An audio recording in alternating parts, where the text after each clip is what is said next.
नमस्कार दोस्तों, इस वीडियो में बात करेंगे हम लोकायुक्त की शक्तियों पर अंकुश जो है उसके बारे में। इसमें हाल ही में हमने देखा है कि केरल के राज्यपाल ने जो केरल लोकायुक्त एक्ट 1999 का उसमें संशोधन के लिए सरकार द्वारा जो ऑर्डिनेंस लाया गया है उसको अपनी मंजूरी दी है।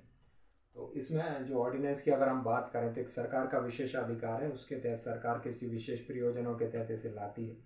साथ ही में संसद के अगर दोनों सदन या फिर कोई एक सदन अगर सत्र में नहीं है या फिर राज्यसभा में सांसदों की कमी की वजह से या फिर किसी और प्रयोजन की वजह से सरकार अध्यादेश जो लेकर आती है, आर्टिकल 123 के तहत राष्ट्रपति जो अध्यादेश जारी कर सकते हैं, उनको यह अधिकार है।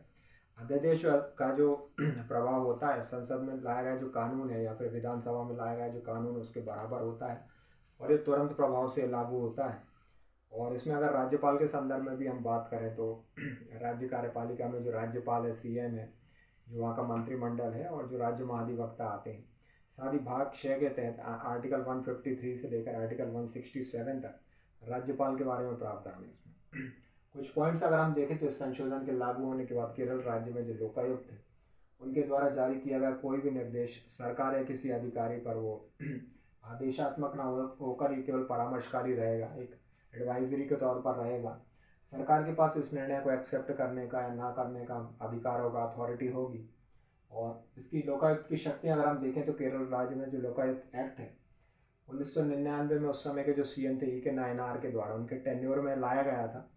और एक्ट की धारा 14 के तहत लोकायुक्त की जो के तहत इसमें लोक सेवकों को उनके पद से हटाने के संबंध में आदेश जारी करने का अधिकार है, यानी जो टेम्परेरी उन्हें सस्पेंड किया जाएगा और उसके बाद उस पर कार्रवाई वगैरह उन पर जांच पड़ताल वगैरह की जाएगी। इस संबंध में सरकार का तर्क है कि इस कानून में संवैधानिक प्रक्रिया के तहत गवर्नमेंट जो गवर्नर द्वारा जो अपॉइंट किया जाता है मिनिस्टर्स को तो ये एक तरह का प्रावधान का उल्लंघन है। आर्टिकल जो 163 और 164 के तहत आर्टिकल 163 जो बात करता है एड और एडवाइस की, कि गवर्नर को जो एड और एडवाइस दी जाती है वहाँ के मंत्रिमंडल के द्वारा, कुछ मामलों में विवेकाधीन उनके कुछ मामलों को छोड़कर बाकी मामलों में जो सलाह का अधिकार जो रहता है मंत्रिमंडल जो देता है उन्हें एडवाइजरी के तौर पर प्रधान वहाँ के सीएम होते हैं। और आर्टिकल 164 के संबंध में बात करें तो सीएम को जो अपॉइंट करने का अधिकार गवर्नर के पास है और सीएम के एडवाइस पर बाकी मिनिस्टर्स को जो अपॉइंट करते हैं गवर्नर, इसमें इसके तहत ये प्रावधान किया गया है इसमें। और अलग अलग अगर हम बात करें तो आर्टिकल 164 के 3 के तहत भी जो इसमें बात की गई है कि जो उनको ओथ दिलाने का काम करता है, जो शपथ दिलाई जाती है राज्यपाल के द्वारा, तीसरी अनुसूची में दिए गए जो प्रावधान है उनके तहत आर्टिकल 164(2) जो बात करता है कि इसमें जो राज्य मंत्रिमंडल है ये जो विधानसभा के प्रति वो उत्तरदायी होते हैं इसमें। तो ये सब हमने बात की इस संबंध में। साथ ही जो चैलेंजेस अगर हम बात करें तो केरल सरकार के इस ऑर्डिनेंस के आने से कहीं ना कहीं इस संस्था को प्रभावहीन ये कर सकता है, क्योंकि इसको कहीं ना कहीं उनकी शक्ति जो कमज़ोर होगी और अन्य राज्यों पर भी ये इसका प्रभाव ये जा सकता है कि दूसरे राज्यों में भी इस तरह के प्रावधान लाए जाएं, कहीं ना कहीं हो सकता है। लोकपाल के संबंध में बात करें तो देश में भ्रष्टाचार को रोकने के लिए और सरकारी जो कई ऐसे अनियमितताओं के संबंध में जांच के लिए प्रशासन के जो संबंध में अगर हम बात करें ट्रांसपेरेंसी लाने के लिए काफ़ी समय से इस कानून को लागू करने की मांग की गई थी। फर्स्ट ARC जो एडमिनिस्ट्रेटिव जो रिफॉर्म कमीशन है उसमें लोकपाल और लोकायुक्त के गठन की इसमें सिफारिश भी की गई थी। साथ ही साथ देश में लोकायुक्त संस्था की स्थापना के लिए 1 जनवरी 2014 से 2014 से इस पर अधिनियमित किया गया था इसको। साथ ही इसके अगर हम और प्रावधान की जो बात करें कि ये उनके लिए गठन के लिए इसमें जो उनकी अध्यक्षता के लिए सुप्रीम कोर्ट के जो चीफ जस्टिस हैं और एक्स CJI हैं, साथ ही साथ जो सुप्रीम कोर्ट के जो जज हैं या एक्स जज या कोई विशेष व्यक्ति जिस क्षेत्र में पूरा ज्ञान रखते हैं तो उनको उनकी अध्यक्षता का मौका मिलेगा, उनको अध्यक्ष उनके द्वारा की जाएगी अध्यक्षता। इसके सदस्य जो 8 हैं अधिकतम, तो उसमें से आधे ये न्यायिक सेवा में से रहेंगे, बाकी आधे SC/ST कम्युनिटी जो माइनॉरिटी महिला में से सदस्य में से रहेंगे।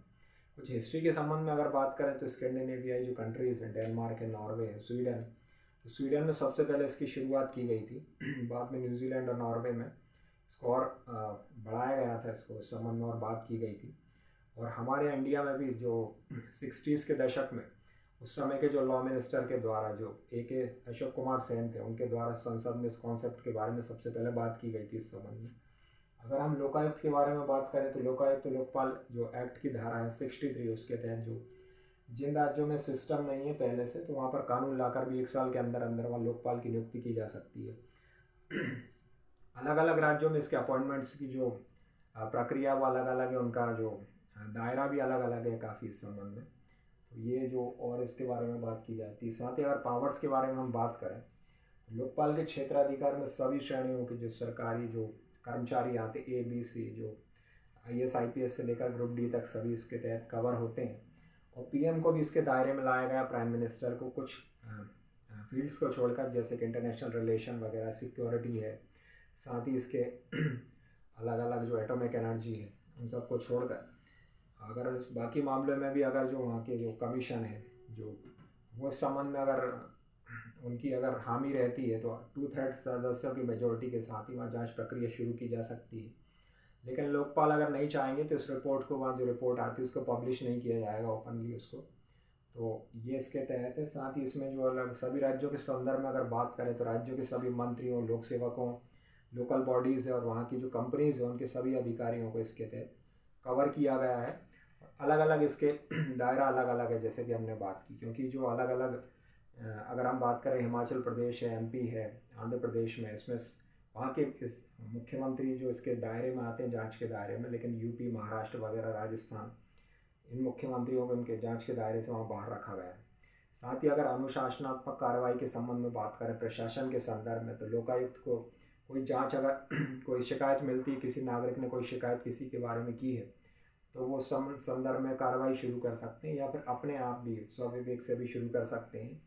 लेकिन अगर कुछ स्टेट जो UP है, बिहार, असम वगैरह है, जो हिमाचल प्रदेश है, तो वहाँ पर ये अपने आप स्व कार्रवाई शुरू नहीं कर सकते, किसी ने अगर जब तक कोई कंप्लेन वगैरह नहीं की है तो इस संदर्भ में। ये हमने बात की। कुछ विवादों के बारे में बात करें तो कर्नाटक के जो पूर्व जो लोकायुक्त ने राज्य के जो ACB, एंटी करप्शन ब्यूरो है, उसको भंग करते हुए इसकी शक्तियों को लोकायुक्त संस्था को देने की मांग की थी। कर्नाटक गवर्नमेंट द्वारा 2016 में ACB को लाया गया था, एंटी करप्शन ब्यूरो को स्थापना की गई थी। भ्रष्टाचार निवारण एक्ट के तहत ही इसको पुलिस की जांच करने की शक्तियों को ले लिया गया था। गोवा में भी अगर हम बात करें तो अभियोजन की शक्ति उनके पास ना होने की वजह से उन्होंने, वहाँ के लोकायुक्त ने भी कंप्लेन की थी कि हमारे द्वारा जो जांच की गई थी, सरकार को रिपोर्ट सौंपी गई, लेकिन सरकार ने उसका कोई जवाब नहीं दिया, कोई कार्रवाई नहीं की गई। UP में भी 2012 में जो लोकायुक्त की शक्ति को उनके टेन्योर को बढ़ा के 8 साल कर दिया गया। 2012 में वहाँ की सरकार द्वारा ये मांग की गई कि जो लोकायुक्त को जो अपॉइंट किया जाता है, तो उस कमेटी में हाई कोर्ट के जो चीफ जस्टिस है उनको उससे बाहर किया जाए, उनको अलग रखने की मांग की गई थी। तो ये हमने कुछ बातें देखी। वे फॉरवर्ड के बारे में अगर बात करें, तो लोकपाल जो लोकायुक्त संस्था की स्वायत्ता को सुनिश्चित करने के लिए संवैधानिक निकायों की तरह इनके दायरे को और बढ़ाने की बात की गई है, जैसे कि इलेक्शन कमीशन है, UPSC है, इनके अलग अपने प्रावधान, दायरे संविधान में वर्णन है, इनका एक विस्तृत अधिकार है, एक अधिकार क्षेत्र है। तो इसके तहत हम ऐसा ही कुछ किया जाना चाहिए। साथ ये जो इस बारे में सभी निर्णय कुछ लेने से पहले सारे स्टेक होल्डर्स को सम्मिलित करते हुए जो ऑर्डिनेंस की जगह एक बिल लाकर इसके बारे में विस्तृत बहस की जाए, इस मुद्दे पर और चर्चा की जाए, सारे पहलुओं पर बात की जाए इस संबंध में। और अपॉइंटमेंट्स और अधिकार क्षेत्र में समानता की, बराबरी की भी कोशिश की जानी चाहिए कि कहीं ना कहीं दायरा उनका सभी का एक समान किया जाए, उनके अधिकार, उनके पावर भी सब एक साथ किए जाने की भी बात की गई है। साथ ही इस संबंध में अगर कोई शिकायत करता है, कोई कंप्लेन करता है, तो उसकी सुरक्षा को लेकर भी कानून में बदलाव किए जाने की ज़रूरत है। इस ओर भी ध्यान केंद्रित करने की ज़रूरत है। तो ये बात की हमने इस टॉपिक के बारे में कि जो लोकायुक्त की शक्तियों पर अंकुश जो टॉपिक पे हमने बात की है। कैसा लगा आपको बताइएगा कमेंट्स में। Thank you.